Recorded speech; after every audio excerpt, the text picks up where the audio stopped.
My name is David Avido. Welcome to this episode of Mitindo. Yo, you know it's Kibera number 9.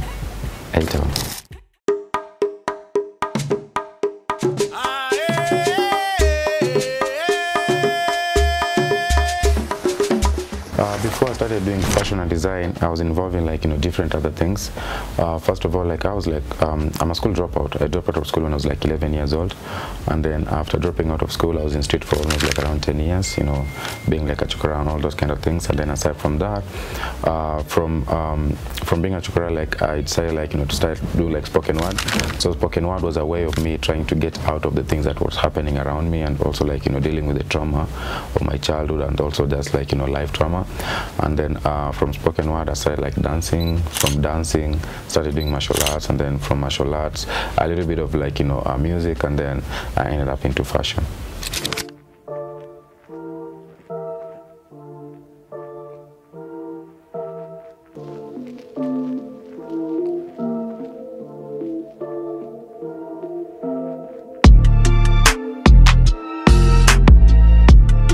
My business was started with 200 shillings. That is roughly 1.5 cents US dollars.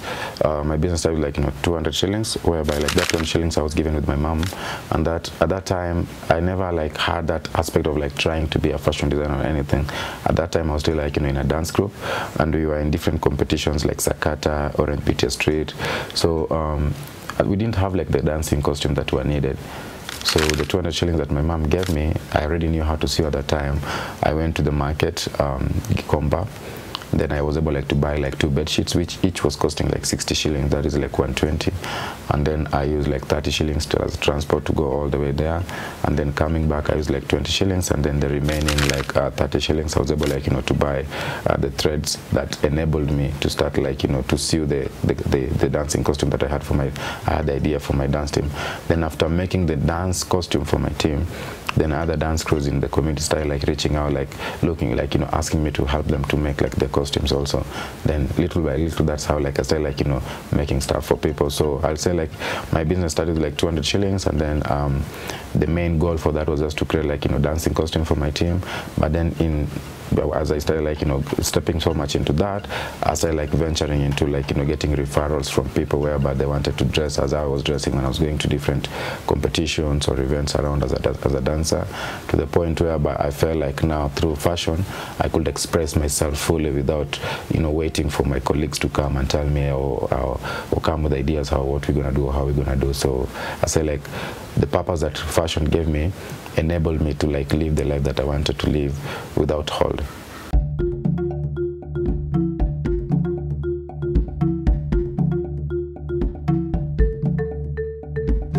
When I started doing fashion, I did not have a specific idea whereby I was I'm gonna be making this or making that. What I had in my mind was the struggles that we were going through as community guys, because when I sit down and then I see my sibling studying so hard, trying to make figure out how they can be able to get good grades so that they can go and study and stuff more in universities and colleges and stuff. I was what is the point of pushing so much for that if they're gonna perform so well and then still have the stigma of still coming from the community and them not getting a good job or things like that. So when I was pushing for that, I was I just want to be able to show people out there that also good things can come from the community. So that's where when I started making clothes for people, I was also good clothes can come from Kibera and be worn worldwidely with other people. So that's how my brand started. And then with just the idea of trying to show people how people dress in the community was my main agenda. And I was not trying to compete with any designer. I was not trying to challenge any designer or things like that. I was just trying to show how people live in the community, to enable the people outside there not to see us for the post-election violence, not to see us for drug abuse or crime or things like that, or prostitution. So I just wanted to show the life as how we see it, not how they see it, but how we get to see it.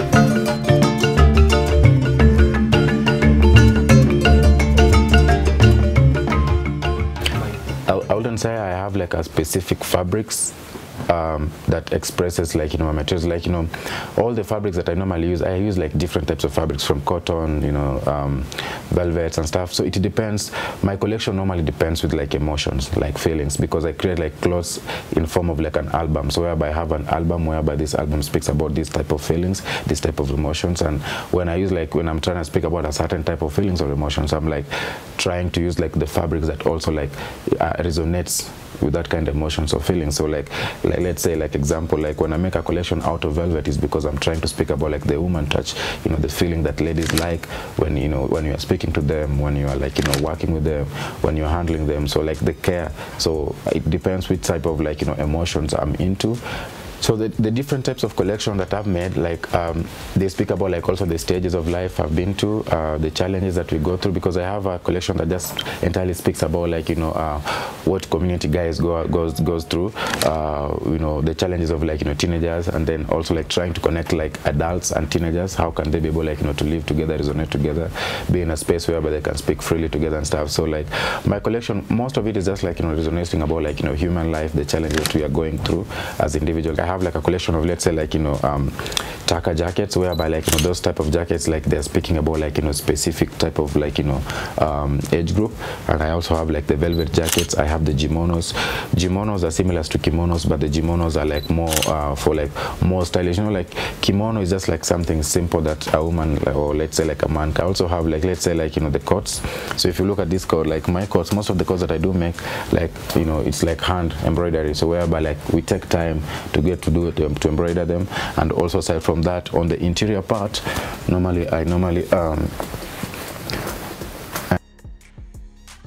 I normally put like the African fabrics. So whereby like the African fabrics can speak more about like our culture, what we go through as individuals, as Africans, because my clothes are not only like sold in Kenya, but they are sold like internationally. And how can I be able like to speak about like in the international market, when we get there, like how can I be able like to tell them like, hey, this is where we come from and this is what we do as designers from Africa.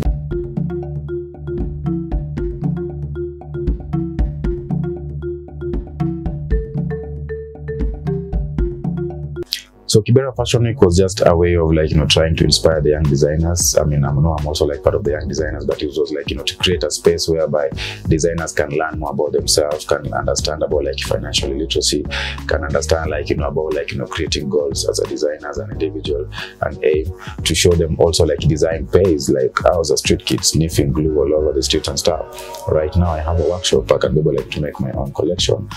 Because of fashion, I'm traveling around the world. I'm teaching like in Australia, I'm teaching in US, I'm teaching in Germany, South Africa. So why? If I'm able like to educate other people how I do it, then they can also at least be able like to earn a living out of that. So Kibera Fashion Week was a way of like connecting the community with the designers, with the artists, making the artists to understand themselves, making parents to understand art pays, because fashion was the kind of thing whereby like 10 years ago, kama ulikuwa umekata shule, ulikuwa unapelekwa kwenda kufunza kushona. So it was never a thing. And now we're in situations whereby we find like an artist can get paid more money than a lawyer. And our parents used to believe like, you either need to be a lawyer or accountant or all these kind of things. But being an artist right now pays a lot, and we just have to have other designers understand how can we be able like to earn a living as an artist. So that's how Kibera Fashion Week came up, and we are pushing designers as much as we can, try to create exchange programs for them so that they can travel to Europe, US, Denmark, like wherever they, wherever the opportunities are, so they can be able like to exchange ideas, understand different communities, also get the communities to understand them, so that they can get to see that there's nothing different out there. Like in fact, being home is the best thing that you can wish for. In Kenya, I've been able like to make clothes for people, let's say like former president Uhuru Muigai Kenyatta. I've been able like to make clothes for Talia Oyando, Jumani, Waire, Bankslave, Octopizzo. I've been able like to make clothes for Dolla Sign. I've made clothes for Bruno Mars. I've been able like to make an outfit for Stormzy. Also worked with Beyonce in her album Black is King, as part of the people who are like inspiring the album to be Black is King. Like great people in different communities, like doing amazing work.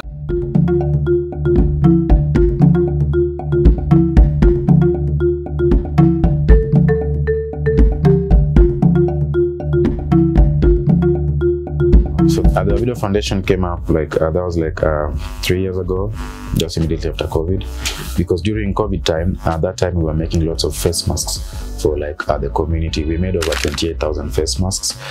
This was not only for people in Kibera, but in Kangware, Madare, even in Gigiri, Karen, whereby we just make the masks. And if somebody in Karen is like, oh, I need some mask from you, we tell them like, hey, we have a rider. The rider can just come, you pay the rider, then you get the mask for free. So it was a way of like, creating job opportunities for the riders. Also like a couple of few young mothers that are supporting the community, like giving them jobs, helping them understand like how to like live like during that tough time. And also during COVID time, we find like people, the government told us that we are supposed to work from home. Lots of people that live from the community, these people doesn't have a laptop. Most of them want to depend from hand to mouth kind of jobs, whereby when I find a job in Mjengo, some of them are going to make a band and things like that. We created like Avido Foundation as a wing of like, taking 20% of the profits of our clothes to that, so that we will be able like to support the community, because the Avido Foundation, we don't take no donation. I've never taken no donation in my life, because I believe like by doing that I inspire the other guys that comes from the community, whereby like it's not about the minds of like kupewa. You can work for your own. So the Avido Foundation is a way whereby like it takes 20% of all the profits that Lookslike Avido sells, and those 20% of the profit that we gain, we use that to be able like to educate students. We have like around 10 kids that we sponsor in at the primary school, and then aside from that we have like we normally like teach young mothers and deaf women how to sew. So as long as they have passion and they would like to learn a skill, we train them. We don't train them to hire them, but we train them to give them the skills, and then once they have the skills, then we introduce them to people that can give them jobs. Some of the young mothers that we've been trained right now, they are working at Sandstorm, that is in Karen, whereby like once they know the skill, we just push you to somebody that like have the work that they can be able like to pay you, and you don't have to depend on the other things that happens in the community. Aside from that, from making the school, supporting the deaf women and young mothers, paying school fees, we also make school uniforms for students. So as long as you're performing good in school, but you don't have a good school uniform, we just like take your measurements, go buy the fabrics, then we make the school uniform for you for free. I would say like the biggest challenges that designers get in the country, like is maybe like the support from the government, and in terms of, let's say, like the organic cotton, because right now as designers everybody is like running towards like doing like organic sustainability, whereby you're making clothes just made out of like organic cottons and only and things like that. But as a designer, you cannot be able like to source in your country if there is no such thing. And for that such thing to happen, one designer cannot be able like to create that thing for the other people. So you need the support from the government to get a piece of land, and then that land can be able like to farm organic cotton, because the same way people farm maize, beans, that is how people like it. Also like fiber is farmed, and once the fibers are farmed, that's why like you're able like to create fabrics out of it. And then once you create fabrics out of it, then now you can create a collection. I mean, my message is just like great things come from places least expected. As much as people look down on you, don't bother yourself. Maybe they are not supposed to be in your space. Do your own thing and then find your people.